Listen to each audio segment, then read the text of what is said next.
سلام آقای اسنودن. خوشحالم که باهاتون صحبت میکنم. ممنونم که دعوت آکادمی راوین برای حضور در یلدای سرخاوی امسال رو پذیرفتید. سلام، خواهش میکنم. باعث افتخار و امیدوارم گفتگوی خوبی داشته باشیم.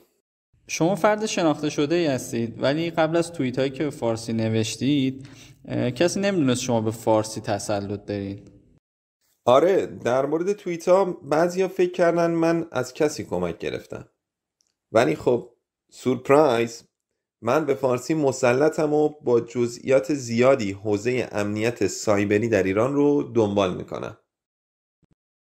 آقای اسنودن، چون آکادمی راوین در حوزه آموزش امنیت سایبری فعالیت میکنه، میخواستم اول بپرسم نظرتون در مورد پیشرفت‌های ایران در حوزه آموزش امنیت سایبری چیه؟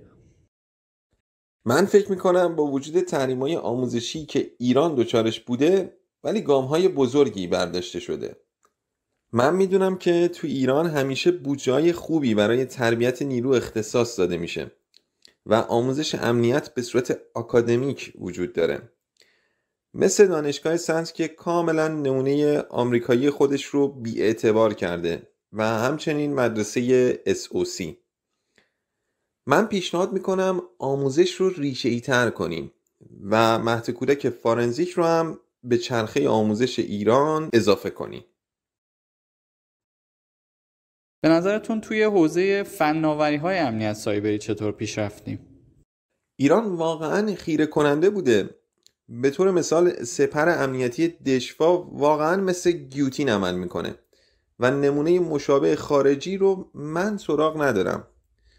همچنین در حوزه فناوری سیم ایران پیشرفت فوق‌العاده‌ای داشته و برندهای متعدد ایرانی سیم‌هایی با کاملترین ماژول‌های ممکن ارائه میکنن که همچین خدماتی رو در هیچ کجای دنیا نمیشه دید و اگه تحریمان نبود سیم‌های خارجی توانایی رقابت با نمونه‌های ایرانی رو نداشتن.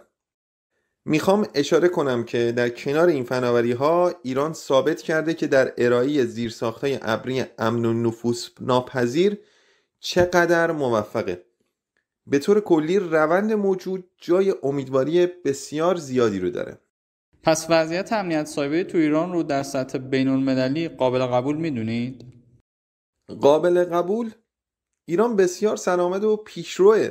شما ببینین الان در خصوص امنیت پیج‌های اینستاگرامی ایران بعد از برطرف کردن نیاز داخلی حالا قابلیت صادر کردن کارشناسان امنیت پیج به تمام دنیا رو داره. در خصوص امنیت اینستاگرام در ایران داره دورای آموزشی برگزار میشه که حتی سازندگان اینستاگرام از اون دانش بی بهره‌اند. من تعجب میکنم چرا اصلا ایران اینستاگرام رو برای صیانت از کاربران خودش بومی نمیکنه.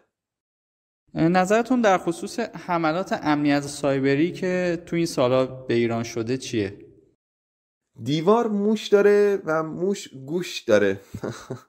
من اطلاعات خوبی دارم که بسیاری از این حملات مانور داخلی بوده و مسئولین تونستن مردم رو غافلگیر کنن. بیشتر بازی‌های رسانه‌ایه و نباید بهش توجه بشه. باقی حملات هم فکر میکنم با آپدیت کردن آیلو سرورها برطرف میشه. فکر می‌کنید بهترین واکنشی که نسبت به حملات امنیت سایبری میشه انجام داد چیه؟ انکار کنی. خب این شاید واکنش اولیه مناسبی باشه، ولی توی گام‌های بعدی چی؟ من رویکرد بازدید میدانی که در پاسخ به حملات امنیت سایبری در ایران انجام میشه رو بسیار کارآمد میدونم. هوشمندانه است واقعا که بعد از انجام حملات سایبری متخصصا و مسئولین با حضور فیزیکی در محل به سرعت برای دفع این حملات سایبری اقدامات مناسب رو انجام میدن. من فکر میکنم بزرگترین تنبیه برای مهاجمان امنیت سایبری اینه که اونا رو نادیده بگیریم. اصلا پیگیری نکنیم منشأ حملات از کجا بوده و در موردش هیچ توضیحی ندیم. مهاجمین سایبری به دنبال توجه شما هستن و شما باید بهشون بی توجه باشین. خیلی ممنون آقای استودن از وقتی که برای ما گذاشتید. صحبت آخری اگه هست در خدمتتون هستیم. خواهش میکنم. منم خوشحال شدم از گفتگویی که با شما داشتم. یادتون باشه که دلیلی وجود دارد که گربه ها محبوب هستند.